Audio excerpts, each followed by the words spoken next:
What is up, Washington football fans, and welcome back to another episode of the BnG podcast. Guys, we're at episode 21. So today, guys, I'm going to give you guys a quick episode, a real short episode, not none of these long episodes that I've been giving you lately. We're going to get this content out to you really fast, and the reason being is that we're at training camp eve, guys. Washington football team starts their 2021 training camp session in Richmond tomorrow. So the players will begin starting to trickle into camp and checking in and things like that. And I think that our first training camp session is actually on Wednesday. So to give you guys a quick timestamp, like I said, today is Monday, July 26th. We're at training camp eve. Like I said, the Washington football team will be starting their training camp starting tomorrow with the first practice session on Wednesday. And us at BnG, we will be there from Thursday to Saturday. So if you're listening to this and you see us at the training camp and you know us from the podcast, don't be afraid to introduce yourselves and to make yourselves known, guys. We're looking to make friendships. We're looking to be as close-knit with everybody in the Washington football team community, because that's what it's all about. So like I said, us at BnG, we're going to be there Thursday evening. So we're going to be there from the walkthrough on Thursday evening all the way to the end of training camp in Richmond on Saturday. So I hope to see you guys there, and I'm very excited. I can't wait. Football season is back.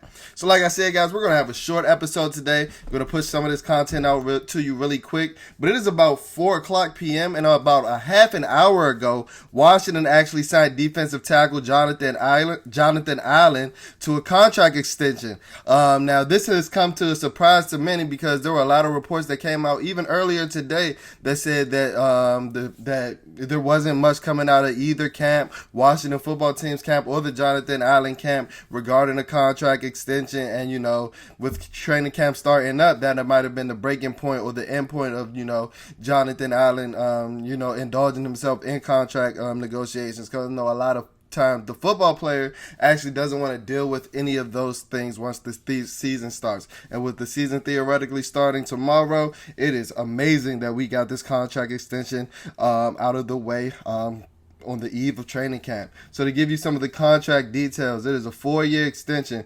with up to $72 million with $30 million guaranteed. And guys, this is a steal. Grateful Jonathan Allen. I'm glad that he got his money, and I'm glad that he got everything that he was looking for with a contract that averages out to be about $18 million a year. But Washington got a bargain, guys, because as you guys know, the cap hit, the salary cap took a bit of a hit this year with the pandemic and dealing with, you know, the shortage of revenue coming in from the previous season. But, you know, they project that the salary cap is going to jump tremendously and exponentially next season. So this deal is going to look great compared to the salary cap from as soon as next year, even down the line. $18 million a year for somebody like Jonathan Allen, who's a culture guy, who's somebody who's going to set your culture. That's being proven with him being a team captain. He's a local guy, somebody that grew up in the area, dominating Virginia high school football, dominating the Virginia high school football scene, coming out as a 5-star and going to the University of Alabama. And this just is a tremendous thing. This is actually something that caught me off guard because I actually didn't plan on potting about this. But like I said, this is news that dropped minutes ago, guys, because a lot of reporters, John Keim, Michael Phillips, they were saying that, you know, the contract, the extension was looking pretty bleak with not a lot of news coming out. So that means that, you know, the two teams got together today and they worked those numbers out and they crunched those numbers out and got a deal done. Clap it up. I salute the Washington football team front office for getting this one done. And there's a plethora of reasons why. I love Jonathan Allen as a player. If you guys can remember when I ranked the 5 best players on the Washington football team, I thought that Jonathan Allen was the second best player on the Washington football team's roster at the moment. Now, I caught a lot of flack of that. A lot of people were telling me, no, you can't have Jonathan Allen over Terry McLaurin. Well, I did, and here are some of the reasons why. He's a culture guy. He's a local guy. He's somebody that's going to set the attitude and the tempo of practice, the attitude in your locker room, and he's been doing that years on in and years on out. He's been doing that dealing with the trash of the Jay Gruden regime and the Bruce Allen dealing with the Bruce Allen front office. Like, he's been doing this. If you can remember, even as far back as his rookie year, he used to get really upset at losses, and I know a lot of people were turned on because he was like down trash like a lot of the fans and things like that, but this guy was giving full effort, all go. And no, he didn't always have dominant seasons, but the one that he had this past season is very deserving of this contract extension. He led the NFL with run stops with over 35, and if you just look, he was an amazing defensive tackle this year, transitioning to the 4-3 scheme playing under Coach Rivera and Coach Del Rio. You know, he had 50 pass rushes, which was the most of any interior lineman on the team, and I think it was the most out of any lineman on the team, period, narrowly edging out Montez Sweat.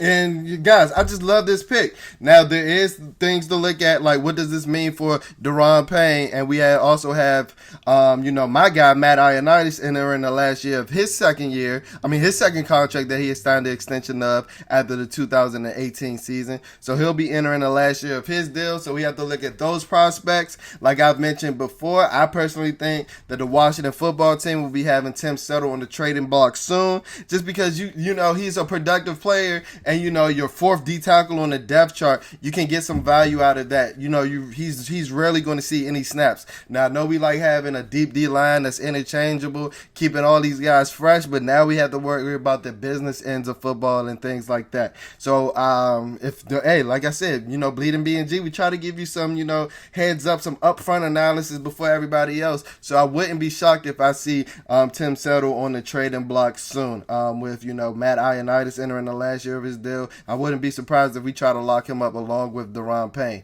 And if they become outside of our bidding price, one of them may have to go, and it'll be interesting to see which one. Personally, I think that it might be Ioannidis that goes after this season, with Daron Payne up for his first big contract. Like I said, Ioannidis, it will be coming off his second extension, and Payne and Allen were a dynamic duo when Ioannidis was off the field last year.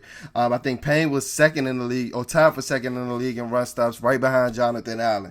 And they've had that tremendous chemistry coming from Alabama, building that Alabama wall that we know. And like I told you guys before, this is what good front offices do. They sign and they keep their best players. They draft and develop their best players and sign them to second contracts so they can impact winning on the long haul. And this is something that I think the Washington football team is prepping themselves to be. So that is the quick bit of information that dropped minutes ago, and that is the Washington football team has agreed to a contract extension with Jonathan Allen. Congrats, Jonathan. All right. So like I just told you guys, this is going to be a short, quick episode. But I do want to leave you guys with a quick nugget before training camp starts. I told you guys before, I want Bleeding BnG to be you guys' guide throughout the football season, whether that be your draft guide. We're going to use you today as our training camp guide, whether that be your mini camp guide, or just a guide to maneuver throughout the regular season. Bleeding BnG is your content hub for everything Washington football team football. So like I said before, this is going to be a quick episode, but today we're actually going to look at the 5 storylines heading into training camp. 5 of the biggest storylines that I think are some of the most impactful storylines heading into training camp. Whether that be position battles, whether that be, roster construction, who makes the roster. I'm going to give you our 5 most impactful and biggest storylines heading into training camp. So number 1, the most impactful, and they're going to be in order from the most impactful that I believe to the least impactful. But all 5 of them are pretty important as far as, training camp in Richmond and throughout the offseason goes. So number 1 is, how hard does Taylor Heinicke push Ryan Fitzpatrick for the starting QB position? And personally, I don't think it's going to be too hard, but I do have to, hold Coach Rivera to his word. He did say that there will be some sort of quarterback competition. I'm somebody of the belief that Fitz is going to start all 16 games, and he's going to give us, one of those Renaissance type seasons. I don't think that Taylor Heinicke is going to push for the starting position too much throughout training camp. Now, one thing I will say is I think that Taylor Heinicke is going to push Ryan Fitzpatrick to be better and to be a better starting quarterback, knowing that he is going to have somebody that is capable of doing some things and some special things, especially like extending the pocket and things like that Taylor Heinicke is doing. But I don't necessarily think that throughout training camp, throughout this 3-week training camp period, that Taylor Heinicke is going to actually show enough to push Ryan Fitzpatrick. If we can remember, a lot of people were talking about Taylor Heinicke's performance coming out of minicamp as compared to Ryan Fitzpatrick, but then reports came out later that Taylor Heinicke never saw snaps with the first team. So you guys, like, we gotta keep context with some of these news and some of these reports and some of these inklings coming out of training camp as they come out. So like I said, the biggest storyline is how hard does Taylor Heinicke push Ryan Fitzpatrick? Because hopefully, one of these guys is capable of giving us our best quarterback play since the 2017 season. We really haven't had tremendous quarterback play since Kirk Cousins has left. And honestly, I don't even think Kirk's last season was that great. So honestly, I'm looking for our best quarterback play since the 2016 season, where Kirk threw for nearly 5,000 yards and we almost had 3 1,000-yard receivers. And we'll see if Taylor Heinicke is able to push Ryan Fitzpatrick in that capacity. All right, so our second biggest storyline headed into Richmond training camp is who starts at the left guard position. And this is something that I haven't necessarily heard talked about. And it kind of surprises me because when I look throughout the roster, there aren't many gaps in this roster that need to be filled, especially when you're considering starters and our first string level players. But I haven't really heard anything about the competition at left guard. That is the one gaping hole where I really don't know who is going to be solidified as the starter coming into training camp or coming out. I believe that, Wes Schweitzer was taking a lot of the left guard reps in minicamp, but then I heard that Sadiq Charles was taking both left tackle and left guard reps, and Eric Flowers. I heard that all three guys actually had a chance to get some reps with the starters in training camp. So that is Wes Schweitzer, Sadiq Charles, and Eric Flowers. So presumably one of those guys is going to be our starter at left guard, and we don't know which one. So if you look at the offensive line, I do think that Charles Leno is going to be penciled in as your starter at left tackle. I think that I know that Chase Roulier is your starting center. I know that Brandon Scherf is your starting guard on a franchise tag, in which ultimately is looking like it's going to be his last year in Washington. And I believe that, Samuel Cosmi is going to be your starter at right tackle. Remember, I said that you have to look at the timing of when the Washington football team released Morgan Moses. The news reports and the trickling of news came out the day after Washington's first rookie minicamp session ended, where, they actually saw Samuel Cosmi on the field for the first time. That, hey, Washington may be looking to get off the Morgan Moses books and things like that. And then, by Wednesday, Morgan was cut. And I think that the biggest reason why is because they saw their future impact starter in Samuel Cosmi throughout their rookie minicamp session. So I believe that he's the shoe-in to start at right tackle. And if you look at left guard, it will be a battle between Wes Schweitzer, Sadiq Charles, and Eric Flowers. Wes Schweitzer is somebody who actually filled in for Wes Martin about early in the season last year, and I thought he filled in admirably. I honestly wasn't too thrilled with the Wes Schweitzer pick when we brought him in free agency during the 2020 free agency period, because I thought that he didn't really show flashes of a good player with the Atlanta Falcons. But when he came to the Washington football team in a more of an outside zone scheme that he was used to playing in his first year with Atlanta, they were kind of transitioning to a power scheme in his later years with Atlanta. He was somebody that showed the athleticism. He has the size at nearly 340 pounds to reach out on a lot of those kick blocks and things like that. He was solid in pass protection. And I was really pleased at Wes Schweitzer's play. And if you followed him throughout the offseason, he's done a number of crazy and freaky workouts like rock climbing walls, close grip, picking up 45-inch bench plate presses and things like that. Like, he's a workout warrior, and he does a bunch of insane workouts that shows me that he's ready to man down that starting left guard position if Coach Rivera allows him. But he also has competition in a guy like Sadiq Charles. You got to remember, Sadiq Charles was a 4th round draft pick by this regime last season, and he's somebody that played left tackle at LSU, so he has an elite athletic profile, especially for the guard position. And I'm somebody that I actually think that Sadiq Charles will be the dark horse in this race that actually has the potential to come out of training camp as the starting left guard. First, he's young, like I said. At only 22, he actually turned 22 today. So happy birthday, Sadiq! And he has the pedigree, and I think that he has the talent.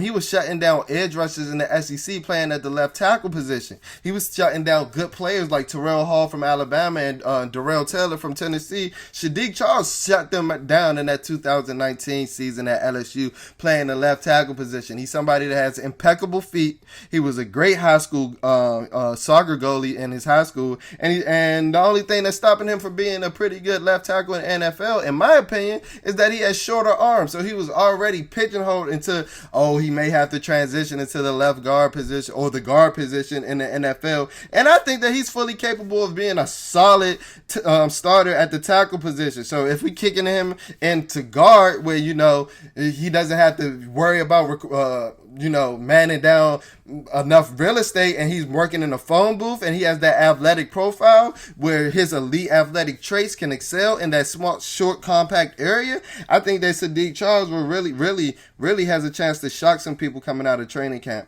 And then Eric Flowers. Eric Flowers is somebody that performed admirably as well in the 2019 season under playing with the Washington Redskins at the time. And then, he signed a contract with the Miami Dolphins during the 2020 free agency period, and kind of took a step back last season, and he was traded for by the Washington football team to be brought back in during this offseason. And he's somebody, like I said, he performed really well. I actually remember a lot of people in the Washington football team community saying that Eric Flowers actually performed better than Brandon Scherff during that 2019 season. Now, I don't know if I would go that far, but their play was pretty comparable.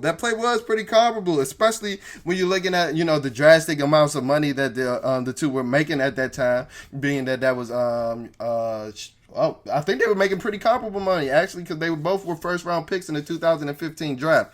Eric Flowers was performed admirably in the 2019 season, but we also do have to remember that was under a different regime and a different coaching staff.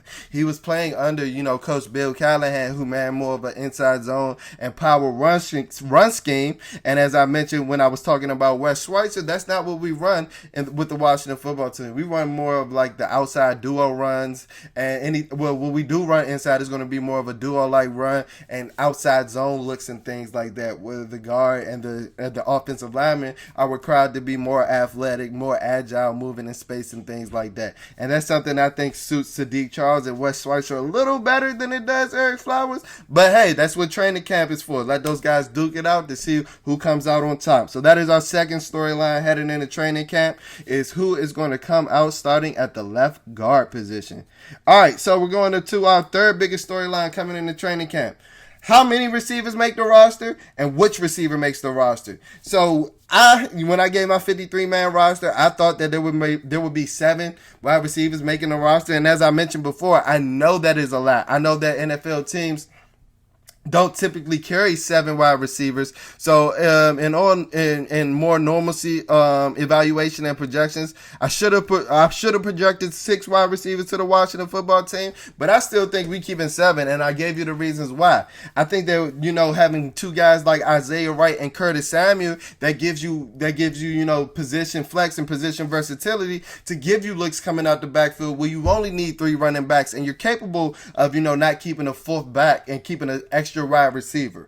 But I think that the top 5 wide receiver positions are locked up, and that leaves about 4 or 5 guys fighting for 1 or maybe 2 positions. So the the players that I think have a roster spot locked up are Terry McLaurin, Curtis Samuel, De'Ami Brown, Adam Humphries, and Cam Sims. So that leaves Antonio Gandy-Golden, Kelvin Harmon, Steven Sims Jr., and Isaiah Wright fighting for, like I said, either 1 or 2 spots, and DeAndre Carter as well, but he's more of a return specialist.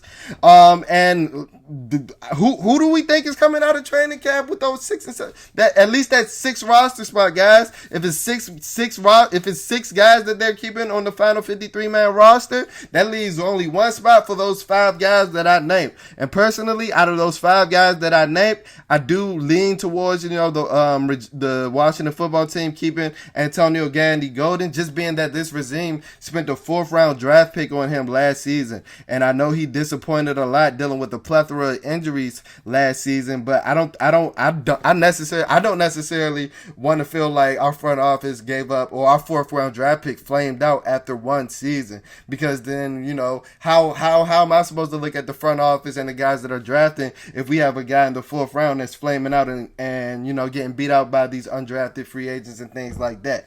And the reason that I think that that's one of the reasons that I think AGG has the edge over these other guys. And the other reason is just his athletic profile. Like, he's a 6'4", 225-pound receiver who, yes, granted it was at Liberty at the FCS level, but he won nearly every jump ball in college. You know the term definition 50-50 ball, which, hey, either me or the DB gets it. We have a 50-50 chance. That wasn't the case with Antonio Gandy Golden at Liberty. It was like 95-5. He was coming down with that streak, that bomb, that go route, that seam ball, every play. I loved what I saw from Antonio Gandy Golden on film when he was coming out of Liberty. And granted, I was cognizant of the fact that it was at Liberty and he was playing on the FCS level, but he showed me some things that, it doesn't matter where you're playing. If you know how to play football, it's going to translate to the NFL. And I was kind of disappointed to see the type of rookie year he had, but we have to remember, guys, he dealt with COVID. He dealt with COVID during the draft process. He was dealing with the COVID season, and, the transition from college to the NFL is hard at wide receiver. We don't see a lot of success stories in his rookie year. Yeah, we're starting to see a lot of it with the evolution of the passing game and guys growing up in the 7-on-7 circuit and thing. But growing up, that was one of the main positions that draft evaluators and things and pundits alike would say, hey, give the wide receiver some time. It's hard for wide receivers to transition from the college to the NFL because it's a totally different game. You're not always worried about releasing at the line and things like that. You're not always worried about being a route technician at college and things like that. So maybe, AGG just had that rookie slump and, he's due for a sophomore bounce back. So the third biggest storyline heading into Washington football team training camp, is how many wide receivers do we keep on the roster and who do we actually keep? All right, two more storylines heading into Washington football team.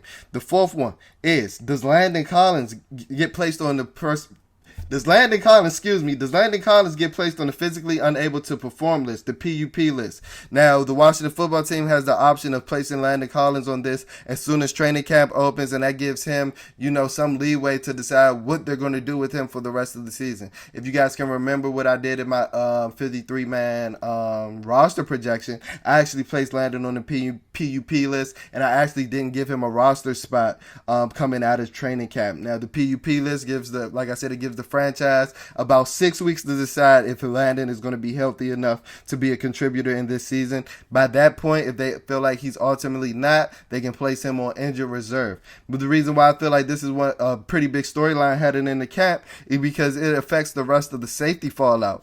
At this moment, on Monday, July 26th, the day before training camp, I believe that we only have one, free safety that is able to play the center field, the post safety role, and that's Bobby McCain. With at a high level for a full game, I think that Cam Curl can play it in a sense, but I don't necessarily want him playing over the top. I think Cam is more playing in the box and lining up in man coverage against cornerbacks and things like that. Lining up in man coverage against tight ends and guys of that nature.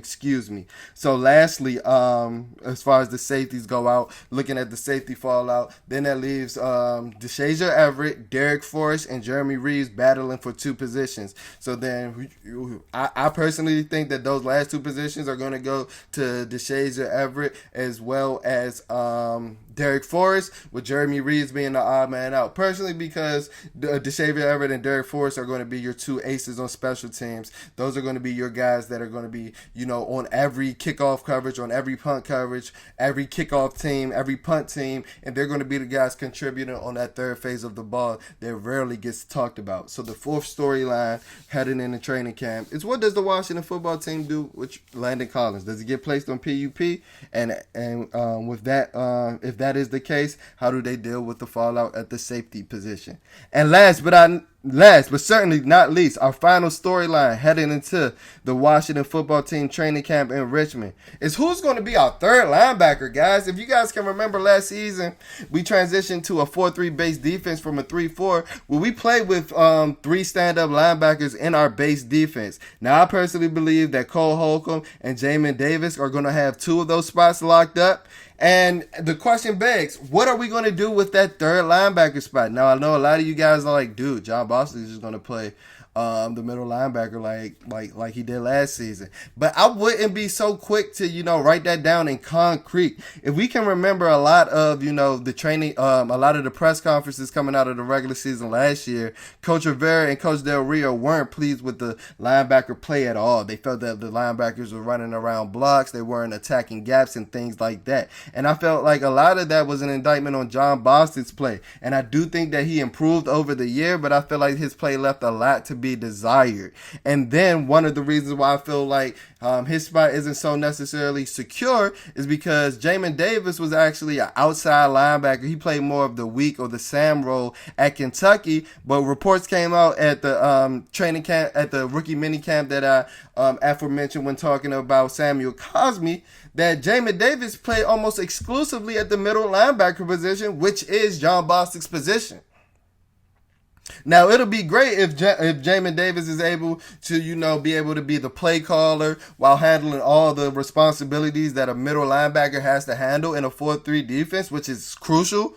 They have to be able to have coverage. They have to be able to be a downhill thumper. They have to be able to relay the play call from the sideline to all 11 guys on the field. They have to be able to realize that if all 11 guys are set, and if not, where to put them at if they're out of position. Like, that's a lot for a rookie, and maybe that's why Coach Del Rio placed Jamin there and the rookie minicamp to give him some time to get wet behind his ears and things. But I think it was more of a sign and an indictment on John Bostic, if anything. And if Coach Rivera in these different press conferences after the team's minicamp, he gave Khaleke Hudson really high praise, mentioning him playing not only in the base defense but also playing that big Buffalo package as well, and the big nickel package, that Buffalo position, kind of like a strong safety, strong side linebacker hybrid. Coach Rivera mentioned Khaleke Hudson's name multiple times, which shows me that his interest is spiked in a name like that. So, looking at Khaleke Hudson, hey, is he that guy to man down that third linebacker position? I will say if he is, that will give us tremendous speed at the linebacker position, giving us three guys that'll be in our base defense that all run under a 4.6 at the linebacker position. That will give us probably the fastest linebacker core in the league if Khaleke Hudson is able to step up to the task and man that third linebacker role. Speaking of John Bostic, I wouldn't be surprised if he's a surprise cut, guys. One of the aspects or one of the trends coming across not only the Washington football team but training camps across the league is that there's always that one guy that fans think is better than he is, or that fans was hoping that had a bigger impact than he did during camp, and the fans are ultimately upset that the team decided to cut ties with that player. I think that John Bostic might actually be that player with the Washington football team, and the reason that I say this is that outside of the three names that I mentioned before, in Jamin Davis, Cole Holcomb, and Khaleke Hudson, you also have guys like Jared Norris, David Mayo, Joe Walker, and Jared Kusnik, who was brought in during the offseason. A guy like David Mayo, he was very productive in his limited snaps with the Giants last year. A guy like Jared Norris and Jared Kusnik, I'm sorry if I'm mispronouncing your name, my guy, but those are guys that are special teams contributors. With the last Jared, I'm not even going to butcher your last name again. I'm just going to say the last Jared, following Ron, because he played with Ron in Carolina during the 2018 season. So, hey, the prospects, the stars are aligning for John Bostic to potentially be the surprise cut coming out of Richmond training camp in the 2021 season. All right, so with that being said, guys, those were our 5 biggest and most impactful storylines heading into training camp. Hope I got this out to you quick enough. Like I said, this wasn't going to be a long episode because football season is here. I'm going to get out of here, like I say at the end of every podcast. Please, if you're watching this on YouTube, please subscribe. If you're listening to this on our podcast platforms, if you're listening to this on Apple Podcasts or Spotify specifically, please rate, comment, and subscribe. Let's push that algorithm. Let's push that to the top so that Bleeding BnG is the first thing you see when you open that podcast app. At this point, we're available on all podcast platforms. We're available on YouTube. Search Bleeding BnG on YouTube, or you can search my name, Jalen Morgan. And you can follow our social media pages as well. And I'll leave those tags for my YouTube fam in the video. Our Instagram is at Bleeding BnG. That's BLEEDING BnG. And our Twitter spelling is a tad bit different. That one is at Bleeding BnG. BLEEDIN BnG. So it's only one G in our Twitter handle, but on those pages we post content every day. We give you the livest updates. We just pushed out that Jonathan Allen news as soon as it came out, so please follow those pages to stay in the know. I gotta go pack my things for Richmond, guys. I'm gonna get out of here. Peace. I'll see you.